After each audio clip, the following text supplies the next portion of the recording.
Amma azad seçim digər məsələlərdə çox ehtiyatlı olmaq lazımdır. Misal ki, Emma Watson 2017-ci ildə Vanity Fair jurnalında sinəsini açaraq şəkil çəkdiribdi. Və bu böyük bir ictimai qınağa səbəb olubdu. O da əsasla bu mənim azad seçimimdir. İstədim eləyirəm, mənim bədənimdir. Sizcə bu düzgündürmü Fazilə xanım?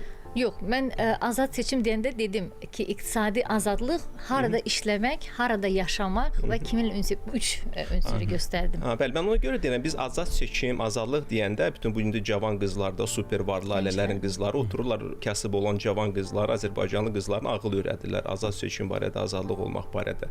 Onların mən statistika o günləri baxıram, 20-25 yaşlı qızların əksəriyyətin qazancı ayda 300 manat deyil.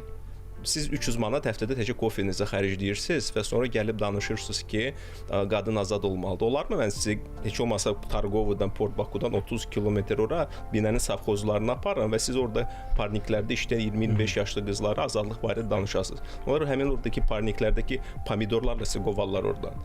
Yəni ki, fundamentdə problem budur. Siz hansı ölkədə yaşadığınızı anlamırsınız.